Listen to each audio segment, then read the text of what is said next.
Hello, hi, welcome back to my channel. চলো review করি। আমি যিশু চলে এলাম টিজার রিভিউ করতে। শাকিব খানের টিজার চলে এসছে, প্রিন্স মুভির টিজার চলে এসছে। কেমন লাগলো টিজারটা? আর একটা কথা বলতে চাই, এই লম্বা চুল কি আর খুলবে না? শাকিব খান ঠিক করেছে? আর কতবার তাকে লম্বা চুলে দেখবো? এই যে টিজারটা এসছে, যখন ফার্স্ট লুকটা এসেছিল প্রিন্সের, তখন কিন্তু বেশ প্রমিসিং ছিল, কিন্তু টিজারটা কিন্তু ও হেগে দিয়েছে বলতে হবে।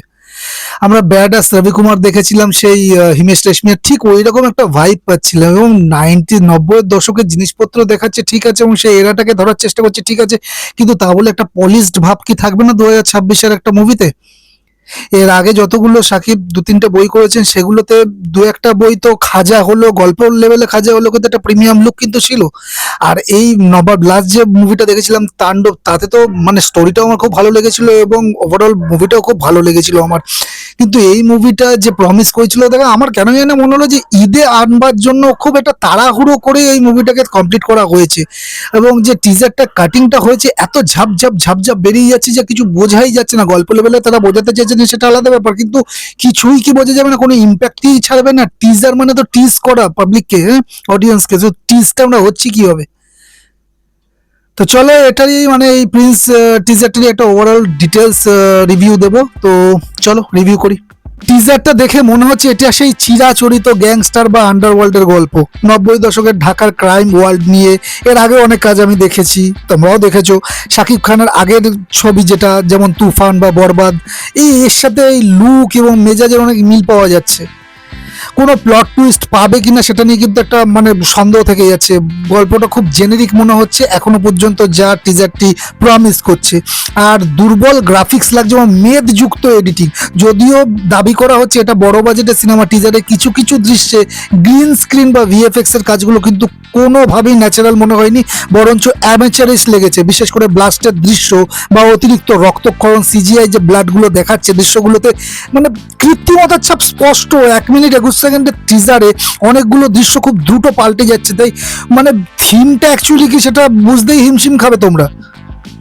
আর শাকিব খানের প্রিন্স লুকে বেশ রাজকীয় লাগলো, কিছু ক্লোজ আপ শটে তার মেকআপ এবং উইগ যেটা লম্বা চুলে পড়েছে কিছুটা আলগা মনে হচ্ছে। তোমরা ভালো করে দেখো একবার।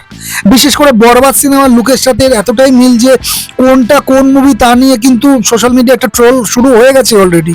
নায়কের এই একই ধাঁচের লুক বারবার ফিরে আসাটা বোরিং হয়ে উঠতে পারে, এবং সেটা লাগছেও। টিজারের ব্যবহৃত বিজিএম অনেকটা লাউড, অ্যাকশন সিনের সাথে তাল মেলাতে গিয়ে সাউন্ড এডিটিং এর শব্দের মাত্রা এতটাই বেশি রাখা হয়েছে যে কোনো কোনো জায়গায় তা প্রচন্ড কানে লাগছে।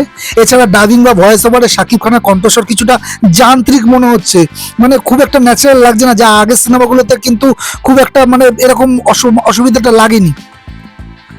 আমি যদি সরাসরি মানে ক্যাটাগরাইজ যদি দেখি, অ্যাকশনের দিক থেকে অতিরিক্ত রক্তপাত ও ভায়োলেন্স যা সব বয়সের দর্শকদের ভালো লাগবে বলে তো মনে হচ্ছে না। যদিও গোর জিনিসটাকেও ঠিকভাবে প্রেজেন্ট করতে পারছে না, কারণ সিজিআই দুর্বল।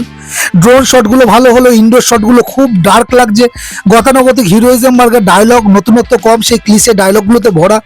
টিজারটি অবশ্যই শাকিব খানদের মানে সাকিবিয়ান্স যারা আছে, শাকিব খানের যে ফ্যান্স, তাদের জন্য একটা বড় ধামাকা হবে। ঈদে আসবে, একটা ভালো ব্যবসা করে নেবে, কিন্তু সাধারণ দর্শকদের কাছে কিন্তু এটা নর্মাল একটা মশলাদার অ্যাকশন মুভি ছাড়া কিছুই হবে না।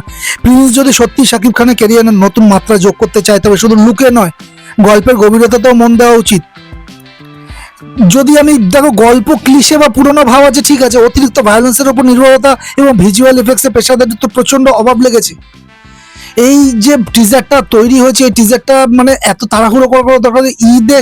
ঈদের সামনে মুভিটা আসতে চলেছে, ঠিক আছে, প্রেশার একটা আছে, সব ঠিক আছে, এবং ঈদে বেকাররা মুক্তি দিতে চাইছে, শাকিব খানের মুভি ঈদে আসবে, সেটা স্বাভাবিক, কিন্তু তাহলে এতটা সময় নষ্ট করা কি দরকার ছিল? এর অ্যানাউন্সমেন্ট বহুদিন আগে হয়ে গেছে, আর একটা বাংলাদেশের মুভি হতে কতদিন সময় লাগতে পারে? তা এতদিন কি করছিল মেকার্সরা? আর বেকারসে এতদিন হওয়ার পরে এই আউটপুট এসছে টিজারের, এরপর তো ট্রেলার বাকি আছে। ট্রেলারে তো কি ঢাকাচোপা থাকবে আমি তো বুঝতে পারছি না, আর কতটাই বা কি বাড়িয়ে দেখাবে? তো পরিষ্কার তো গল্পটা তো ক্লিশে লাগছেই। তো ট্রেলারে কি মানে পলিশ কিছু দেখাতে পারবে, বা সিজিআই কি গ্রাফিক্স বা ভিএফএক্স গুলো কি আরো পলিশ করতে পারবে? তো আমার মনে হয় না কোনো ইন্টেনশন তাদের আছে বলার সময়ও নেই ঈদ সামনেই। তো খুব একটা জমেনি। ফার্স্ট লুকটা প্রমিস ছিল, কিন্তু টিজারটা একেবারেই কিন্তু খাপে খাপ বসেনি। সাকিবিয়ানসদের মানে যারা শাকিব খানের ফ্যান্স আছেন তাদের খুব একটা ভালো লাগবে না রিভিউটা, এবং মনক্ষুণ্ণ হতে পারে, কিন্তু এটাই সত্যি।